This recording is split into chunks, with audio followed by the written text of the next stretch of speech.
SoundCartel.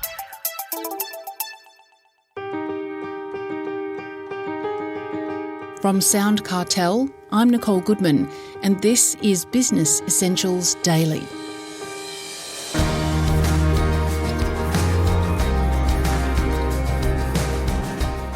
We all love a good story. We remember stories, and we connect better with the person telling them. Facts are useful too because they build trust and can show evidence of value. So in combination, both stories and facts are powerful and can be used to inspire consideration and drive purchase. The problem is, as Sue Barrett, sales expert and CEO of Barrett Consulting Group, sees it, is that businesses tend to use facts or stories depending on their industry. Companies in the technical and industrial sector, for instance, rely too heavily on facts to make their case, which often leaves customers feeling disengaged and bored. Sue's talking to Chris Ashmore.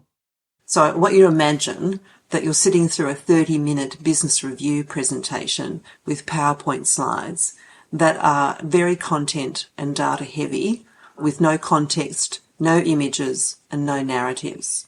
I suspect you'll probably be lost within the first 15 to 30 seconds because no one's actually telling you what's going on, why it's important to you, and so on. I'm in the midst of actually working with a key account management team who have several business reviews with major clients coming up, and we're working on their presentations because that's what I've just seen in terms of what they typically do. And you just don't want to be boring. So how do we take important information but turn it into something that's compelling and interesting? So in sales, when we engage with customers, what we've got to be able to do is think about, we're actually asking them to come on a journey with us. We're actually asking them to travel to a new or different destination, to explore possibilities, to try something new, to experiment, to go out on a limb, and so on and so forth. I think I've mixed a few metaphors in there just to give you an idea, and, sort of creating a little narrative, right? But for instance, with this work we're doing, we're also getting more and more people, not just key account managers, but salespeople, leaders, and even internal teams who might be, audit and risk or diversity inclusion, actually looking to how they can develop their presentations to be much more influential and persuasive, because most people are being data dumped and that doesn't work. So we need to show them how to integrate facts and stories together to make them compelling and interesting and actually have people really find this useful. So why are stories so powerful?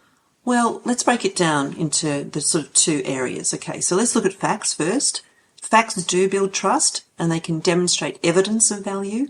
And in some industries, they do play a key role in actually demonstrating adherence to, say, regulatory and compliance requirements. So they are important, so they're not excluded, but we shouldn't just rely on them. Where stories, what they do is they actually help engage and connect people with information and with clients, with prospects. They start putting facts into context, and if crafted well, they actually can inspire action. So stories tap into our emotions, our values and experiences. They're things we can readily and easily connect to. Stories also trigger, interestingly enough, a release of oxytocin. And oxytocin is the hormone actually associated with trust, empathy, and social bonding. So this creates a sense of connection. If you pick the right story, you calibrate the right story for your audience, it creates a sense of connection between that storyteller and the audience. So making that message to be much more acceptable. While facts and figures can also be impressive, they often go over our heads quickly and they're often forgotten. So stories, on the other hand, actually what they're doing is presenting complex ideas in a relatable and memorable way. And human beings are wired to remember stories rather than dry facts. Our whole history, we just look at the oral history of our First Nations people here. They have stories that are also incorporated into song and dance. And that's how they were able to share their history and their messaging and their information through stories. And we've done that not just here in Australia with First Nations people, but around the world. Before we had written language, that's how we used to pass on information to people. The other thing about stories is they actually open our minds up to new possibilities, and if done well, can inspire us to dream and take action. And the other thing too, with stories, we know that our attention spans are shrinking, and same with sales pitches as well. So when you're in sales and in business, what you want to be able to do is think about micro stories. And micro stories are short, impactful narratives that focus on specific challenge or a solution or an outcome. And think of them as like little sound bites from the sales world, okay? They can be woven into presentations, social media posts, or even a voicemail message, grabbing the attention and sparking curiosity without overwhelming the customer. But a little footnote here. As it says, it takes a long time to write a short letter.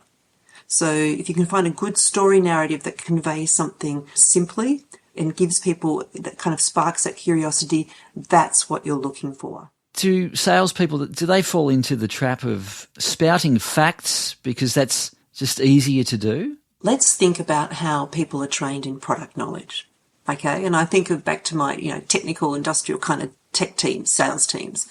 They're bombarded with facts. And it's a bit like your times tables, you're trying to remember everything. But they're not told how to learn their products and services with stories.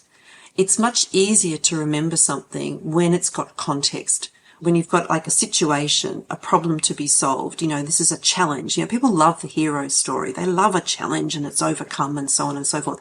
And then you tie in the facts and information about what you do that solves that problem. Clients aren't buying facts.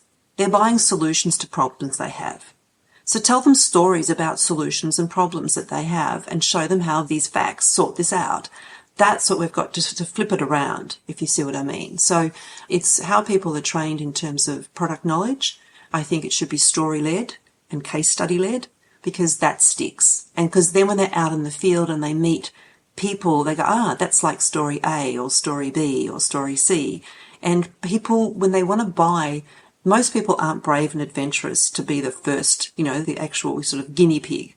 They want to know that a few people have done this before. So tell them a story about who's done it before and who's succeeded and how they succeeded. And people will feel safe with you to then go, okay, I'll have a crack at that. Like I said, most people aren't the pioneers out the front slashing through the, undergrowth. They want to know there's a clear pathway and a nice road there. See, there's another story.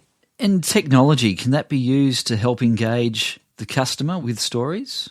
Yeah, technology is really interesting how you can actually use it. So data-driven storytelling is something that we do need to factor in. So as I said, facts and figures are still the backbone of a persuasive story. But instead of dryly listing, stats, salespeople can now weave them seamlessly into their narratives.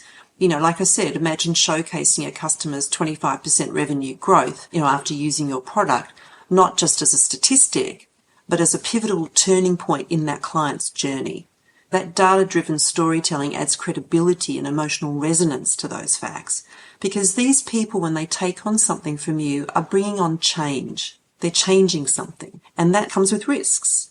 And so you talk about, the challenges, you talk about the opportunities, you talk about how they navigated those with your help, how they actually avoided, going down this path to destruction and actually instead went here. It's the hero's journey. All the time you see the hero's journey here. Tell that. Now, it's important to note that customers have got good BS detectors, right? They can tell when a story isn't genuine and it's been fabricated. So what's important is that salespeople need to embrace their authenticity, but also share their own vulnerabilities and challenges, just like the story I told about myself before, and highlight real life experiences, or in this case, we're talking sales customer success stories. This transparency fosters trust and it actually builds foundations for deeper relationships. When you're open about stuff, nothing's picture perfect. So good stories come with drama. Good stories come with challenges. Good stories come with stuff that went wrong. I mean, let's face it, what do you watch on television? Everything that's just smooth and bore you to tears. But you don't want to just say things to scare people either. It's got to be genuine and sincere. That's Sue Barrett, CEO of Barrett Consulting Group.